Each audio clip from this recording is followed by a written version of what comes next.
বন্ধুরা, welcome back to দীপসার ছোট্ট জগৎ। আশা করি তোমরা সবাই ভালো আছো, আমরাও খুব ভালো আছি। আরও একটা ভিডিও নিয়ে আমি পিয়ালি তোমাদের সামনে হাজির হলাম। তো আগের ভিডিওতে তোমরা দেখেছিলে যে আমরা আর কি ধর্মশালা স্টেডিয়ামে গিয়েছিলাম, সেটা তোমাদের সাথে শেয়ার করেছিলাম। তো এবারে ধর্মশালায় আর কি কি দেখার জায়গা আছে সেগুলো একটু তোমাদেরকে ঘুরিয়ে দেখাই, চলো।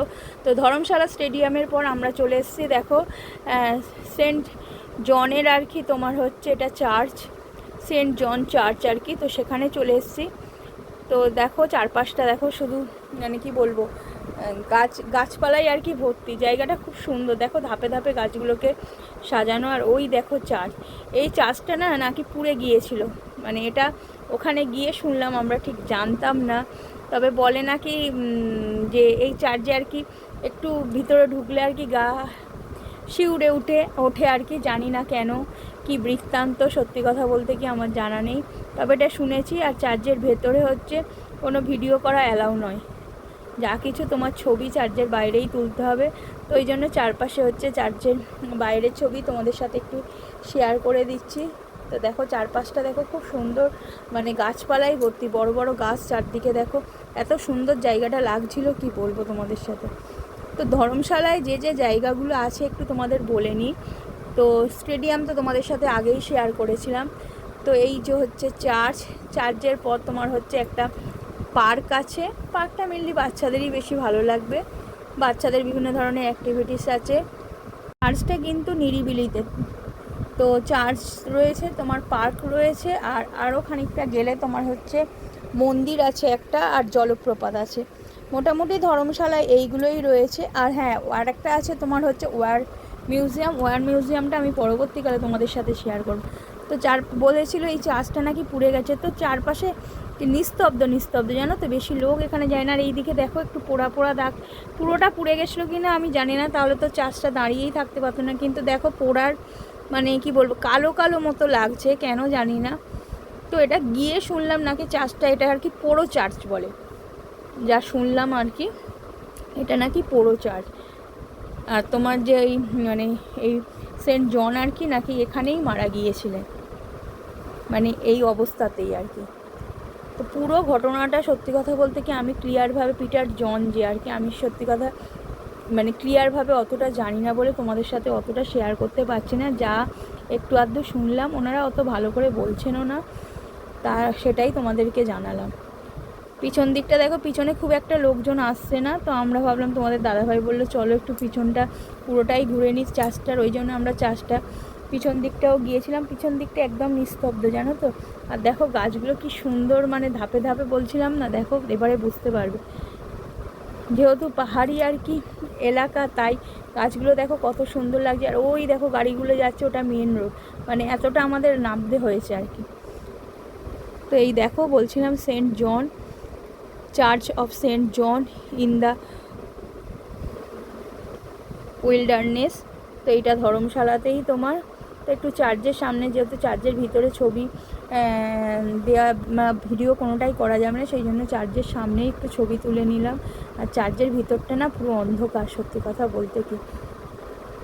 তো ওনারাই বলছিল চার্চের ভিতরে আর কি ঢুকলে একটু গাটা নাকি ছমছম করে।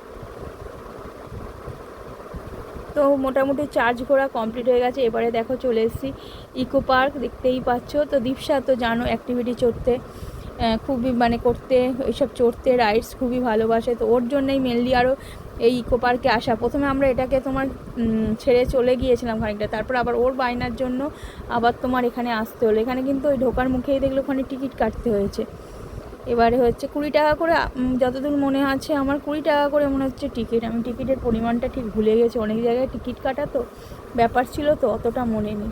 তবে যতদূর মনে হচ্ছে 20 টাকা করে টিকিট। তো এই দেখো, মানে এখানে চারদিকেই তোমার শুধু ঘন বন আর বন, সবুজের মধ্যে আর কি আমরা সব রয়েছি, এরকমই ব্যাপার। তো দেখো সিঁড়ি মতো রয়েছে, আর চারদিকে ছোটো ছোটো তোমার এই যে দেখো বিভিন্ন রকম হনুমান, হরিণ, এইসবের আর কি তোমার মডেল করা রয়েছে। এবার দেখো দীপসা কোথায় যাচ্ছে, শুধু দেখো উঠতে উঠতে, লক্ষ্য করো। মানে না, আমার মেয়েটা সত্যি কথা বলতে কোনো ভয় ডর নেই, মানে অচেনা জায়গায়ও ছেড়ে দাও, নিজে শুধু পিছনে থাকলেই হলো। দেখো নিজেই সামনে এগিয়ে যাচ্ছে, যে বাবা মার হাত ধরবে বা কিছু সেরকম না, এই দেখো এবার হচ্ছে এখানে একটা ঝুলন্ত মানে তোমার কি বলবো ব্রিজ আর কি, ব্রিজ ঠিক না মানে যাতায়াতের জন্য দড়ি দিয়ে আর কি এ করা। দেখো দীপশা যাচ্ছে, বুঝতে পারবে তাহলে। ওই দেখো, দেখেছো ও একাই কিন্তু গেছে, দেখো ওর বাবা কিন্তু পিছনে নেই, তোমাদের দাদাভাই কিন্তু পিছনে, এটা আরও একটা অন্য মানে বাচ্চা, তার সাথে তার বাবা রয়েছে। দীপশা বললো আমি একাই হচ্ছে এখান দিয়ে যেতে পারবো বলে, দেখো না একাই যাচ্ছে, মানে তোমার পাটাতন গ্যাপে গ্যাপে আছে। এইরকম না দার্জিলিংয়ে যখন গিয়েছিলাম এইগুলো এই উঁচুতে টাঙিয়ে দিয়েছিল, ওই অ্যাক্টিভিটিটা ও করেছিল, এটাও অ্যাক্টিভিটি ভাবেই আর কি নিয়েছে। এই দেখো ওর পেয়ে গেছে ওর বম্বো। আর এখানে জানো এই বম্বো চড়তে এক একজনের 100 টাকা করে নিচ্ছে, ভাবতে পারছো। তা বায়না করছে, ও দেখেছে, দেখে বেরিয়ে যাচ্ছিলাম আমরা গাড়ি নিয়ে, বলে না আমি এইসব চড়বো। বম্বো ছিল, মিকি মাউস ছিল, যা চড়বে সব 100 টাকা। তো এই দেখো বম্বোতে বলে দুটোতেই চড়বো। আমি বলি বাবা 100 টাকা দিয়ে আমাদের ওখানে 50-60 টাকায় হয়ে যায়। তো তারপর অনেক বুঝিয়ে 100 টাকায় একটা আর কি চড়েছে এই বম্বোটা। আর মিকি মাউসে সত্যি কথা কেউ খুব একটা চড়ছেও না। আর এখানে কি বলো তো মানে সমতল জায়গা নয় তো, যেহেতু পাহাড়ি জায়গা, মিকি মাউসটা দেখো একটু বেঁকে বসে রয়েছে, ওটাও আমার একটা ভয় লাগছিল, হয়তো চড়াতাম কিন্তু ওই ওরম বেঁকা রয়েছে বলে ওই জন্য আর চড়েনি। দেখো দীপসার সাথে আরও কত বড়রা উঠেছে, দেখো এই বড়রা ওঠার ফলে দীপসা আর ঠিক মতো এবারে চড়তে পারছে না। তো ভাবলাম আমি একটু ভিডিও করে নিই, আমি বসেছিলাম, বসে বসে ভিডিও করছিলাম, কারণ অনেকটা হেঁটে পা যন্ত্রণা দিচ্ছিল। এই দেখো বড়রা সব কত উঠেছে, এবার ওরা লাফাচ্ছে, দীপসা ঠিক মতো লাফাতে পারছে না, পড়ে যাচ্ছে, দেখো ব্যালেন্স রাখতে পারছে না। তো মোটামুটি হচ্ছে এখানে সব চড়া হয়ে গেছে। এরপর আমরা আর কি চলে এসেছি তোমার আর কি যে ওই মন্দির আর জলপ্রপাতের কথা বলছিলাম, তো এই মন্দির আর জলপ্রপাত দেখতে গাড়ি পার্কিংয়ে গাড়ি মানে পার্ক করে তো আমরা হাঁটছি। বাবা মা আর সত্যি কথা বলতে আসেনি, অনেকটা হেঁটে আসতে হবে বলে। আমি আর তোমাদের দাদাভাই, দীপসাও আসেনি, আমি আর তোমাদের দাদাভাই হাঁটতে হাঁটতে মন্দিরের কাছে চলে এলাম। তো খুব একটা দূরে নয়, কাছেই। মন্দির থেকে জলপ্রপাত আরও অনেকটা, তো আমরা জলপ্রপাত দেখতে সত্যি কথা বলতে কি যাইনি, মন্দির দেখেই আর কি ব্যাক করে গেছি। দেখো লেখা রয়েছে শ্রী ভাগশুনাগ মন্দির, দেখতে পাচ্ছ। এখানে আবার দেখলাম মানে চল কি বলতো, এখানে সবাই মানে আমাদের এখানে দু এক জায়গায় দেখেছি যে সামনে ষাঁড় থাকে, ষাঁড়ের কানে কানে কথা বলে। এখানে প্রত্যেকটা মন্দিরের সামনে হচ্ছে মানে কি বলবো ষাঁড় আছে, আর প্রত্যেকে কানে কানে কথা বলছে। দেখো এই দেখো তখন কটা বাজে বুঝতে পারছো কি তোমরা, দেখে নাও। এই দেখো মন্দিরের সামনে, এখানে মন্দিরগুলো কিন্তু খুব বড় বড় নয়, ছোট ছোটই মন্দির, কিন্তু বেশ উঁচুতে, তো ভালো লাগে দেখতে। তো মন্দিরটা তোমাদের সাথে শেয়ার করে নিলাম, মন্দিরে মানে ঠাকুরের প্রণাম করে নিলাম আমরাও, যেহেতু মন্দিরের ভিতর, তো মন্দিরের ভিতরে আর ছবি তুলিনি, মন্দিরের বাইরে থেকেই ছবি তুলেছি। আর এটা সাইডে সব দেবতারা রয়েছে, ছবি রয়েছে, তো সেইগুলো একটু তুলে নিলাম। আর এই দেখো বসার জায়গা রয়েছে চারপাশে, দেখছো এই যে বসে রয়েছে বসার জায়গা, কিন্তু এখানে কিন্তু সব জায়গায় মোটামুটি তুমি বসার জায়গা পাবে, কোনো রকম কোনো মানে কষ্ট হবে না। এইদিকে আরও একটা ছোটো মতো মন্দির রয়েছে, তো আমরাও এখানে খানিকক্ষণ বসেছিলাম। এই যে গাছটা দেখছো, গাছের তলায় অনেকক্ষণ বসেছিলাম,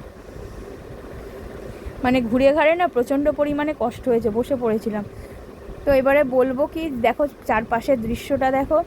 আর বলার কথা যেটা প্রত্যেকবারেই বলি, যদি ভিডিওটা ভালো লেগে থাকে, নতুন বন্ধুরা প্লিজ চ্যানেলটাকে সাবস্ক্রাইব করো, পুরনো বন্ধুরা তো পাশে আছোই, নতুন বন্ধুরাও পাশে থেকো, ভিডিওটাকে লাইক শেয়ার কমেন্ট করো, আর এইভাবে আমাদের এনকারেজ করো। আর কি বলবো বলো, প্রতিদিন এক কথা বলতেও ভালো লাগে না, তো ভিডিওগুলো যদি কোথাও কিছু ভুল ত্রুটি হয়ে থাকে সেটাও জানিও।